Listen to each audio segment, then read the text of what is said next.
Welcome back, my friends, to the show that never ends, and glad you could attend. Come inside Movie Maniacs as we take a look at a short film called Horror House. It's brought to us by a director we've seen before, 10-year-old Zooma Jr. Yes, old Zooma Jr. has brought us a story of a couple who moves into a house, but they get more than they bargained for. They find out why it's such a cheap price as they learn that this house is haunted, and we see how that affects this couple and ruins their lives, basically.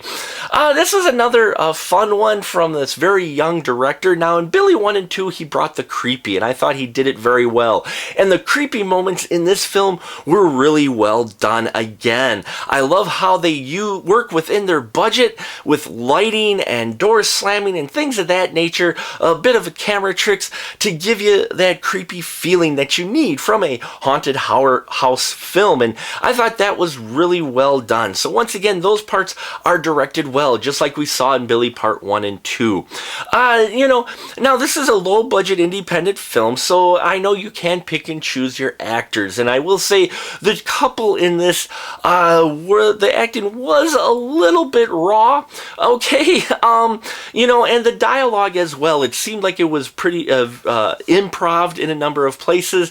You got a little bit of a repetitive dialogue going on, which, you can usually let go a little bit, but it was a little bit noticeable how, yes, we got the idea that the house was at such a cheap price. So that took me a little bit away from it, and I thought the film maybe could have cut down a little bit on the setup. I didn't think they needed to go quite as long in the beginning before the couple gets into the house, though I did like the story and the opening of the film. The opening of the film was great, really captures you and sneaks you in and makes you wonder what exactly is going on. They've got this original kind of story and legend going on, dealing with a horn, which I also liked as well. I just thought the section in there between when we see this opening of what has happened at the house in the past and when we get to the couple moving in, I think that maybe could have been whittled down just a little bit shorter for my taste and still kept this a solid film.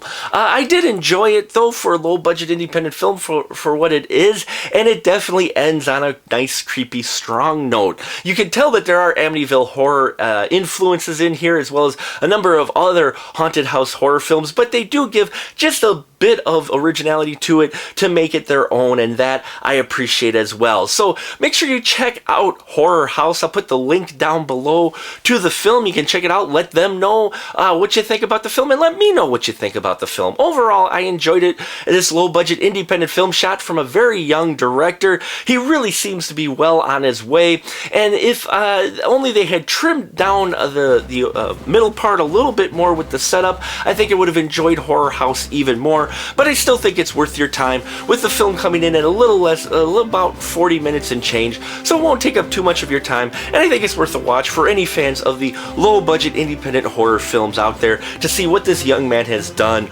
with the budget he has, which is pretty much little to none. And that'll about do it for us here at Final Cut. As always, folks, remember, keep that ticket stub